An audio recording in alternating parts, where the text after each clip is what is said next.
Hey friends, let me give you a heads up. Today's talk is part of a unique teaching series. Rather than telling you what John the Apostle wrote about Jesus in his famous biography about his life, I'm going to tell you the stories that John saw in character as John.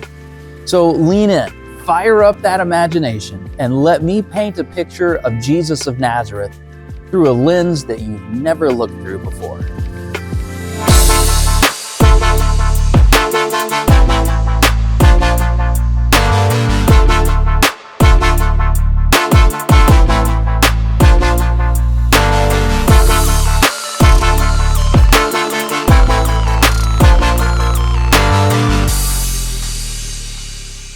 So I'm told today is the day that you honor your fathers.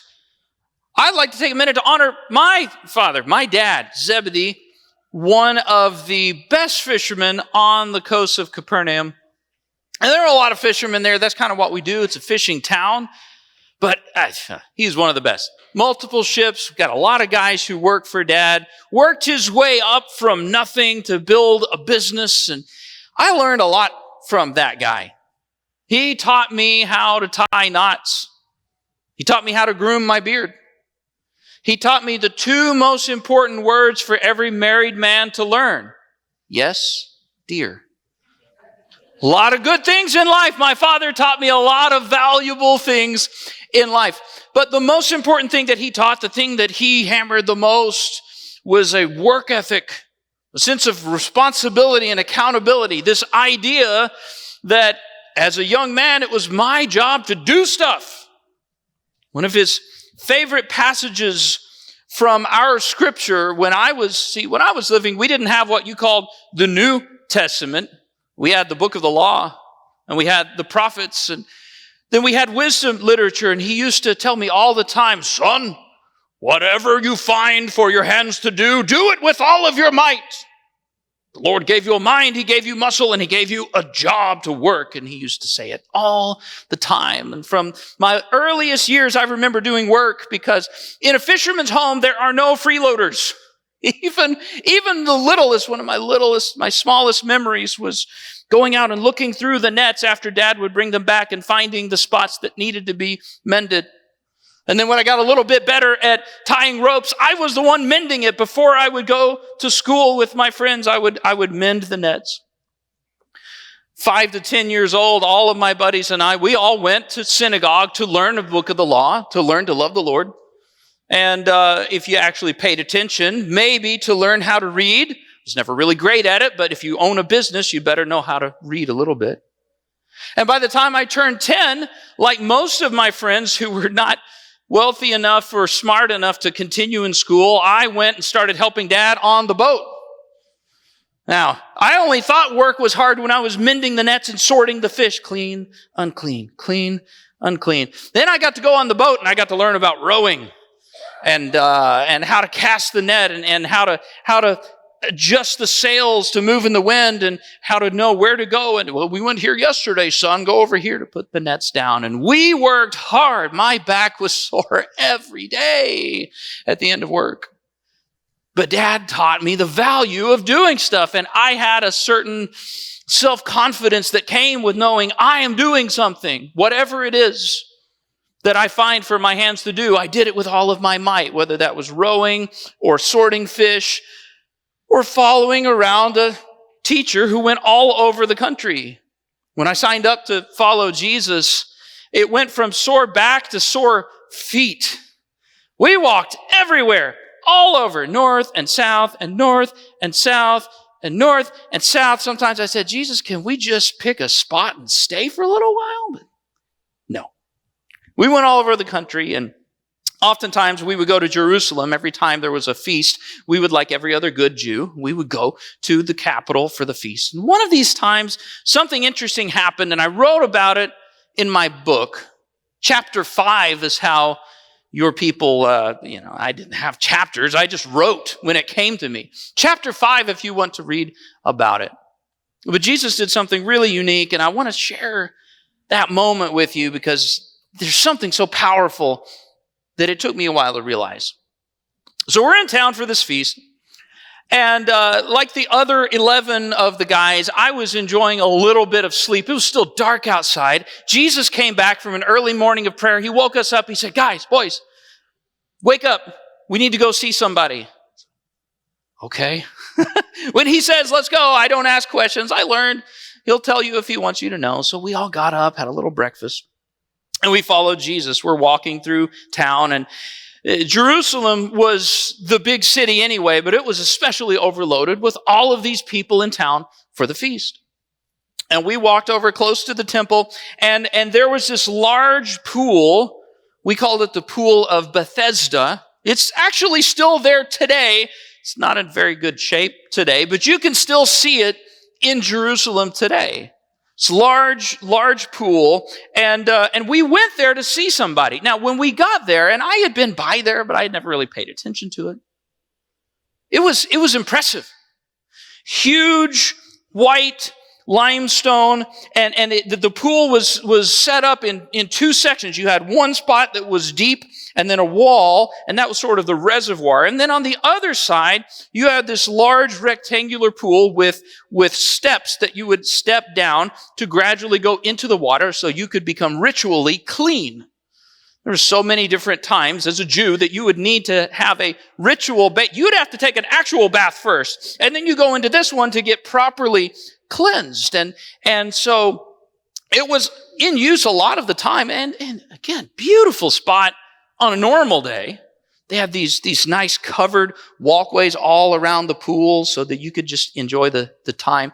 But at feast time, it was overrun with sick people. And that was the time we went there. You could smell them before you even came around the corner to see the pool. Invalids and people who couldn't walk right, people who couldn't see well, people who had all manner of disabilities were lined all around the pool in the shade and back behind them. And it was like several rows of sick people hanging out around this pool. And I asked one of our guys who was a little more familiar with this, what are these sick people all doing around the pool? Like, why are we here? I mean, I understand Jesus is probably there to heal people. What are we doing here? And he said, oh, John, don't you know, the legend says that once a year, an angel comes and stirs up the water, and if you're the first person into the pool, then God will heal you. Whatever the ailment is, you'll be healed. So, I get it. That's why every square inch around the pool was stacked full of sick people. And Jesus brought us there. And I don't ask questions. I just go where he says, guys, let's go today. But we're there, and I'm like, wow, for people gathered around a pool that's about bathing, there's some people who haven't bathed in a while. It smelled not great. And you hear the sound of coughing and moaning, and I'm like, man, I hope that whatever they have doesn't jump off of them onto me.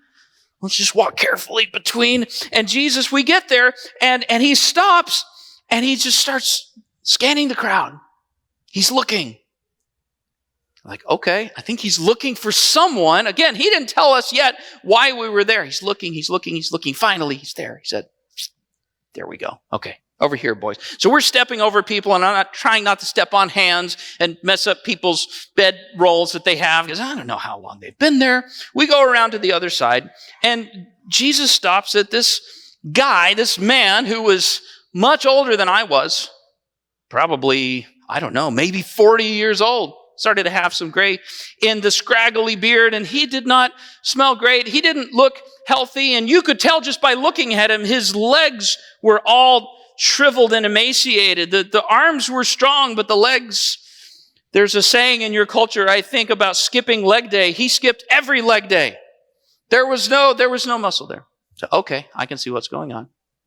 And Jesus walks up. Hey, hello, peace to you. He looks up, and to you as well. Jesus said, you got a nice spot here. Did you get here early? As he was close to the edge, the water's edge, I mean, it went several people back. He said, he kind of chuckled. He said, I get here as early as I can every day. Every day for the last 38 years, I've been getting here early every day that I can to get up to the front of the line. And Jesus said, 38 years, huh? And I've been around Jesus for long enough. I know how the healing thing goes. I'm there and I'm sort of muttering to the other guys. We're talking about crowd control. You know, some of the guys that are a little more physically imposing, we're like, okay, we're gonna form a line here. If people try to come in here, we'll say the master will see you when there's time. Are the Romans around? Are we gonna get in trouble for this? Our minds are everywhere. Jesus is laser focused on one person in the middle of the crowd, and he's mulling over this thing, 38 years. 38 years. He's been coming here for 38 years. And Jesus asked him a simple question, but it was, in my mind, a little bit offensive. It was a shocking question, and at first I didn't understand why he would ask. He looked at the man and he said, "Do you want to be well?" Really? Really? I mean, I'm just being honest. I didn't know where he was going with this. And he says to the man, "Do you want to be well?" And I'm thinking, Jesus, he's not here for the environment. He's not here because he just likes the company. Okay? He didn't come here and crawl through a crowd, probably in the dark, army crawling. I mean, obviously, the guy can't walk. He didn't come here just to hang out. He's here. Yes, of course he's here because he wants to be well. Why would you ask that? It's weird. It's kind of offensive. If I'm the man, I would be a little bit offended. But as soon as the man responded, I understood why the master asked the question. You see, I didn't understand this until after Jesus went back to heaven and the Holy Spirit came to be with me and with those of us who were the rest of the believers. Jesus, there were times when the Holy Spirit would tell him something that he couldn't possibly know. And I think this was one of those moments because I think he knew what this guy was dealing with inside before he opened his mouth. But this crippled man looked at Jesus when Jesus asked, "Do you want to be well?" And it was a simple yes or no question. The obvious answer, yes, I want to be well. That wasn't how he answered. He said, do I want to be well? He said, "Sir, I can't get into the pool fast enough. Every time that the angel comes to stir up the waters, there's nobody here to carry me down into the water. There's nobody here to help me. I'm all alone. And every time that the angel stirs up the water, when I start to crawl, somebody else is faster and they get in there before I do. I'm here all of the time and nobody will help me. I can't do it. I can't." And when he responded to a simple yes or no question with "I can't," I realized, oh, I've seen that before. I've seen that in my countrymen. See, as a Jew, when I was growing up, there were a lot of people who settled into this idea of "I can't." Because let me tell you, even as a successful fisherman like my father, he had to pay licenses to the Jewish governor to be allowed to fish. He had to pay taxes for the temple. He had to pay taxes to our governor. He had to pay taxes to Rome. By the time all the taxes were done, it's hard to even make a living. And we were one of the families that were doing better. There were plenty of people that had no chance, and no matter how hard they work, all the money goes to the rich people, and I'm barely surviving. No matter how hard we push back, the Romans were the most powerful army on the face of the earth. There's no chance for us to get them out of the country. We're stuck.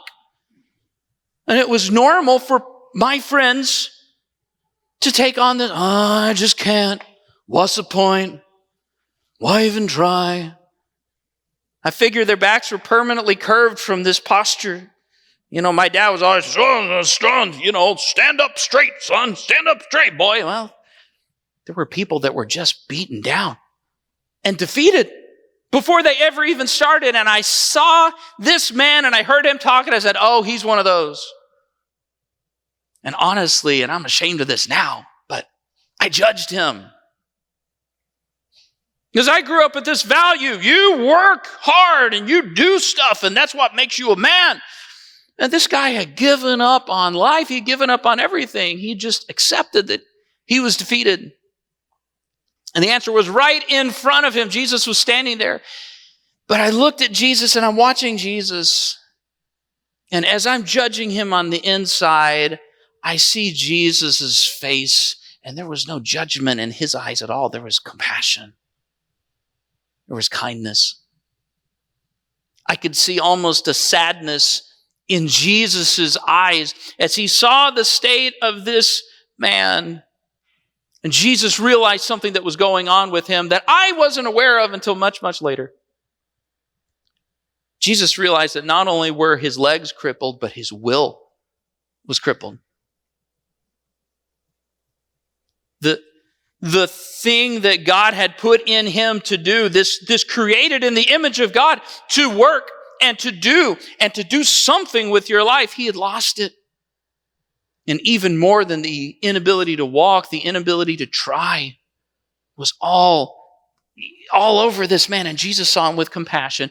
And Jesus spoke to him. He responded to this man's, I can't, no one will help me. Oh, poor woe is me. He responded in an interesting way. Jesus did not reach his hand down and pull him up and say, hey, I heal you, bro hug, and go. He didn't do that. Sometimes he did. Jesus didn't say, if you have enough faith, then you'll be well. He didn't do that either. He looked at the man and he said, get up and take your mat and walk. And here's a guy who had given up on being able to do anything, and Jesus is fully capable of healing him, but instead of just saying, you're healed, he says, do something. Take action. You're so used to not being able to do something, take action. And he says this to him, and there's this quiet in the air. As the background moans and coughs and chatter is still going on right here in this tiny pocket in the middle of a crowd, there's a suspense in the air when Jesus says, get up and walk. And I'm waiting with bated breath. Is he going to do it? What's he going to do? Is this man going to be offended that the teacher is telling him to do something that he can't when he just got finished saying, I can't do anything? Jesus says, walk. We're watching. We're like, what's going to happen? And I noticed something. The moment that Jesus said, get up and walk, I noticed his leg start twitching. And this man, he gasped. And his hands start shaking. He said, Everyone starts looking around. What's happening to this guy? Is he seizing? Is he dying? And he starts moving his leg. And he looks at Jesus with a sense of wonder and astonishment. And Jesus just smiles. And I watch a man's legs go from shriveled up to, better looking than mine. It's kind of embarrassing. But he got strength back in him. And he gets up onto his hands and knees. And he looks and he's laughing and he's quivering. And he stands up on his feet. And he starts crying and laughing, and we're slapping each other on the back, and Jesus is laughing and looking at him, and tears start to come to his eyes as he sees this man restored not only physically, but this man who for years had accepted this role. I can't do anything. I'm dependent on everyone else. As he sees this man who I can't had infected him deeper than his disability, get down, roll up his mat, and walk right on home. Wow. Jesus healed a lot of people. Jesus healed a lot of cripples. That one was different. Because Jesus didn't just heal his legs, he healed his heart, he healed his emotions, he healed his willpower. And I wrote about it because there's something so powerful. I saw it in so many of my countrymen, and I think that maybe that still happens to people in your day. That sometimes I can't become so strong in your life that it swallows up every bit of positivity. It swallows up your will to try, and people just accept defeat and walk around. I can't.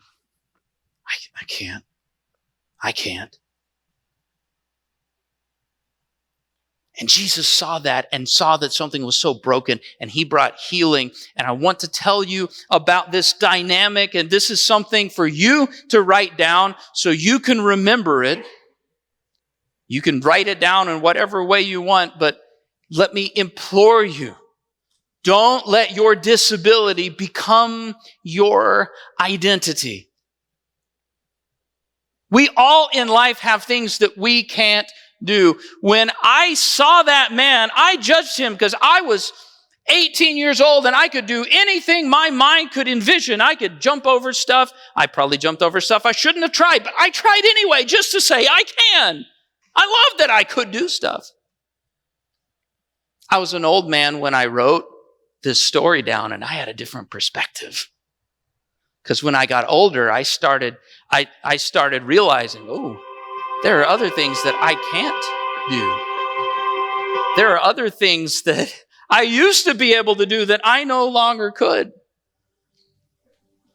It was a depressing moment to get older and realize I no longer can jump over this. I no longer can eat this and have a good night's sleep. There's a lot of stuff I can't do. And it started to become the center of my life. And I remembered this moment and I said, I've got to write that down. Don't let your disability become your identity. It's so easy for it to happen. And it doesn't even have to be a major problem for this to happen. See, write this down. Every challenge has the potential to produce helplessness. This guy had every right to turn his concept of himself into, I am a cripple, that's all I'll ever be, that's all I can do. He had every right, it's understandable. He was a beggar. That was his role in life until Jesus.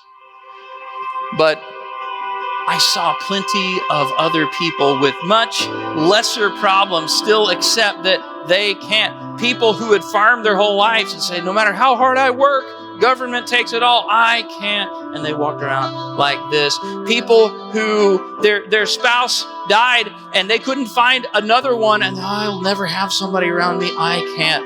I'll never find love, I can't. I'll never be successful, I can't. I'll never have enough money, I can't. And that became the whole subject of their life. That became the whole center of their existence. Don't let that be you. Because if you focus so much on your disability, if you focus so much on what you can't do, then you will lose sight of something so important, something my father instilled in me, but it's still easy to forget. Write this down. Your life is full of I cans. It's full of them. There are so many things in life that you can do. And maybe some of you are hearing me and saying, oh, that's easy for you to say, Mr. Young, and your whole life ahead of you. No. Your life is full of I can, and you were designed for it. My father was right when he said this over and over and over. Whatever you find for your hands to do it with all of your might. God created you to work. He created you to do something. And when I did stuff, even small stuff, there was something inside me that came alive. There was something about that design in me that resonated and said, yes, I can. And the things that you can't do would love to choke that out of your life. There's so much in life that you can do. Don't get so swallowed up in what you can't that you no longer see it. You were made for I can. And the amazing thing I learned as a boy, that power of what I can and the way that you feel inside when you do something, it doesn't have to be something great. 5-year-old me mending nets for Dad's fishing boat, it did not sound like a very big deal, but I felt like I was contributing. I was helping Dad. 11-year-old me sorting fish, I was helping Dad. I realized once I was a grown man, I realized how much Dad was just trying to help me. 10-year-old rowing, I thought I was so strong. I didn't realize Dad was doing most of the work. But it was teaching me something valuable. I can, and even in the little things, I can is so powerful, and you need that in your life. Your life is full of them. If you only look, you will see them, but the things that you can't do will choke that out. I can. Here's the last thing that I learned when Jesus talked to this man. God created you for I can. God created you to work, but you have to understand it's not just a gift to you, it's a gift that comes with expectations. See, write this down. Every ability comes with accountability. God gave you the ability to do things in life, and He expects you to work at it. Again, if Dad said it once, He said it 1,000 times. Whatever you find for your hands to do, do it with all of your might. You can't work when you're dead, son. Work while you can. And we worked. Now we took a break once a week. We would rest. We would take a whole day of rest, but the other 6, let me tell you, work. God expects you to work hard at whatever it is that's your role. And all of our roles are different. And your role changes as you age. When I was a boy, Dad didn't expect me to take the fish to the market and sell them. He just expected me to do what He had given me to do. But as I grew, my responsibilities grew and I did more. Let me tell you, when I was an old man, my responsibilities became less because I could no longer do things. But there was still a lot that I could do. Let me give you, as we bring this around to a finish, let me tell you a few things that you can do, no matter where you are in life. You can choose encouragement over criticism. You can choose that. You can choose to spew poison into someone's life or life-giving waters to their soul. You can choose that. You can. No matter where you are in life, you can choose to honor the body that God has rented to you for this season. Whether it's strong and healthy or whether it's withering away, you can choose to treat it well. No matter how much money you have, you can choose to manage it wisely. You can. No matter what relationship is in your life, you can choose to be patient and understanding with your spouse or with your neighbor or with your parent or with your child. There's so much that you can do, and there's so much value in saying, I can, and I'm not going to focus on what I can't. I'm going to focus on what I can do. God expects you to work hard with whatever it is that you can. And let me tell you, I am sure that some of you came into this gathering, you came in to listen today, and the truth is, life has been hard on you. And maybe the things that you can't do are tragic things. Maybe your body no longer functions as it should.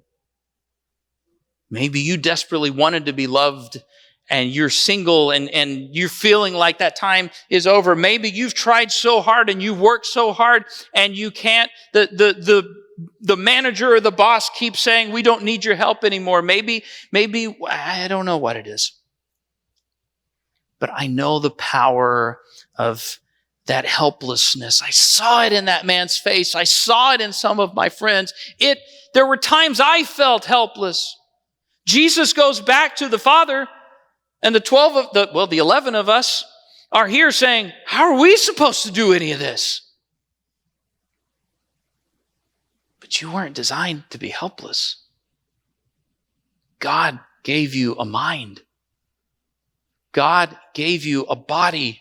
God gave you work to do. And there's so much good when you reconnect with that. Maybe you walked in here today feeling like you can't. But the good news is, just like Jesus stepped into the scene and changed one man's life, God is here today to help you to reconnect with what you can, to give you the dignity of being able to have meaning and value and a reason to get up in the morning and something that you can contribute, even if it's small. And I believe as we look for those things in life, that He will help us to find them and to do them with all of our might and to take joy and pride and have a sense of inner strength that comes from saying, I may not be able to do this, I may not be able to do this, but whatever it is that I find for my hands to do, I do it with all of my might. I do it the best that I can, and I give that as an offering to God who created me, because I'm accountable to Him. There's power and there's meaning in that. So don't ever let your disability become your identity. With this help, look for and find the I can in your life. And it'll make so much difference. Hey there, just wanted to take a minute to say thanks for watching. If a friend sent you this link, it's because they believe what we talked about today is going to make a positive impact in your life. And if it did, there's probably somebody that you care about who could benefit from it. So take a minute to share this video with somebody. Post it to your timeline or send them a direct link. And if you're able, take a minute to give using the link at the bottom of the description on this video. One last thing. Maybe you feel a tug at your soul and you're ready to take the next step in your spiritual life and form a relationship with God. We've got folks here who would love to talk with you about it. So just text prayer to the number on your screen and we'll follow up with you. It's also in the description on this video in case that helps. Thanks for watching, and we'll see you next time.